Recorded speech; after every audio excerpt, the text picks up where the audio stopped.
Welcome to your broker admin, where we dive into the latest review outcomes, share practical tips in our Humpday Helpers, and feature special industry guest interviews to help you stay on top of the game. Whether you're flying solo or part of a team, we're here to help you streamline your processes and work smarter, not harder. Well, Easter's come and gone.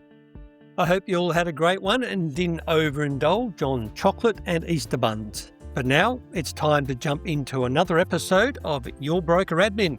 But before we dive into episode 68, here's your weekly bonus history bite. On this day in history, April the 8th, in 1879, milk was sold in glass bottles for the first time. This innovation aimed to improve hygiene by replacing the open-air ladle delivery from metal cans, which, unsurprisingly, was prone to contamination. Anyone else remember those little glass bottles of flavoured milk with the foil lids we used to get in primary school? They'd be sitting in the warm morning sun, just waiting to be gulped down at recess time. Nostalgia. And more recently, in 2021, Egyptian archaeologists announced their most important find since Tutankhamun's tomb, the discovery of a lost golden city, Atan, a 3,000-year-old ancient city near Luxor. Talk about finding a hidden gem. Moving on, we'll kick things off with the reviews wrap-up, covering the week ending the 2nd of April 2026. A little lighter on with measurable outcomes this week, comparatively speaking, but still with some insightful client conversations that highlight the value of staying engaged and consistently reviewing opportunities. Then we'll roll into this week's Humpday Helper, where I'll share a quick tip on the old Westpac application numbers for those newer to the industry. I'm Rob Cummings, and thanks for tuning in. Now let's rip the lid off this one and get started. In this week's reviews wrap-up, we take a look at outcomes from loan reviews completed during the week ending the 2nd of April 2026. It was a bit down compared to recent weeks in terms of completions, being the start of a new month and a shorter week leading into Easter. Still, a reasonable outcome though, with 5 reviews securing rate reductions, providing $3,000 in interest savings, and the single lending opportunity for $240,000. There were a couple of reasonable size rate reductions with a corresponding interest savings for those clients.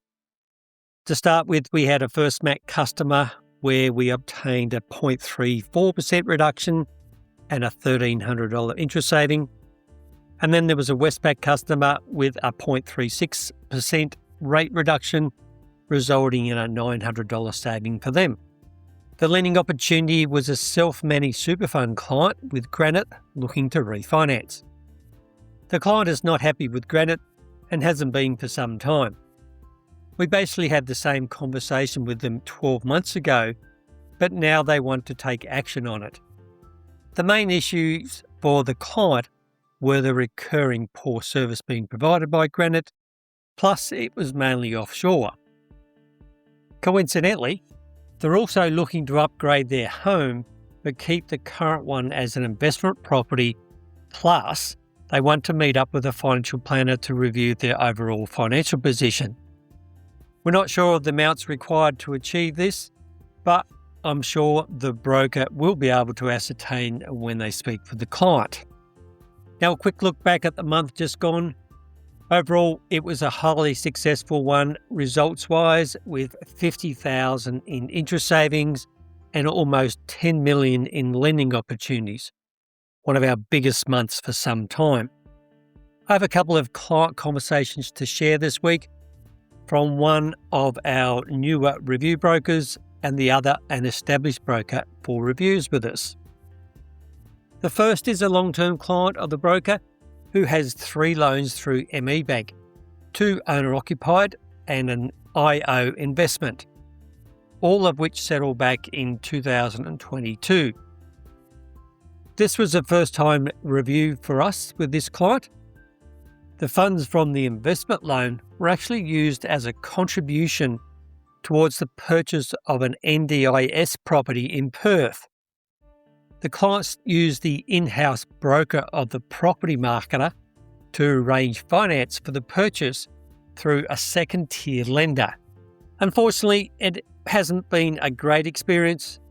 They've attempted to refinance the NDIS loan, but the market value of the security property is well under what they paid for it.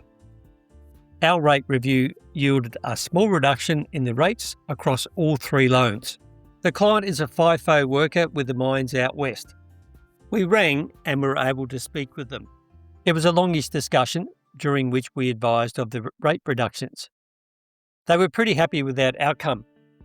They indicated they were planning to catch up with the broker after the end of the financial year and revealed that they would most likely need to see a financial planner, so hoping the broker might be able to give them some direction in that respect. They've just finished 24-25 tax returns, but are yet to sign them off.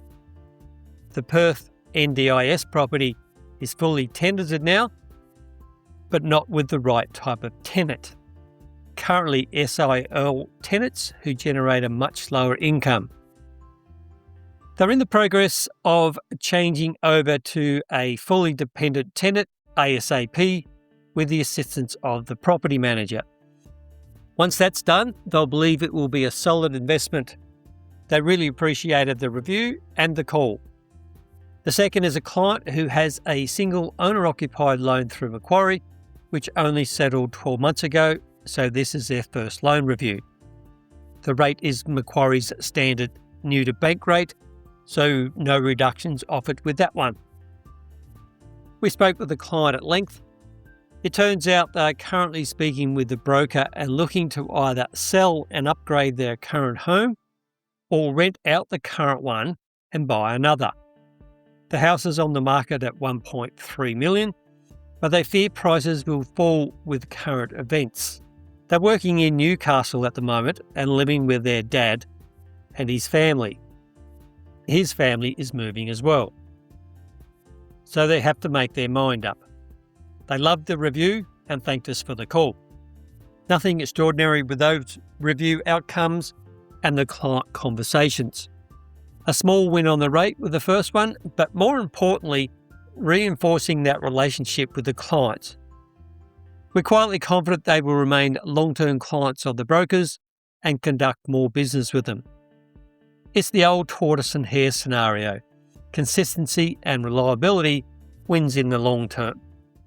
This week's Humpday Helper number 173 is for those who haven't been in broking long enough to remember when Westpac were using 464 reference numbers for home loan applications.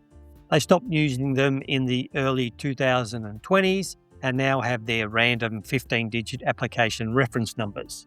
However, if you do happen to come across an older loan application with a 464 reference number and need to know what the loan account number is, then you're in luck. The loan account number is actually contained within the reference number itself.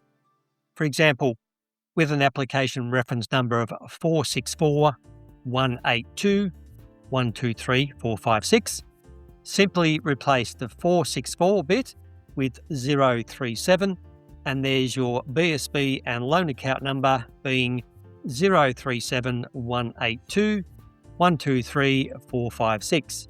You'll need to know this if you're wanting to complete a pricing review within the Broker Hub. Thanks for listening to your Broker Admin.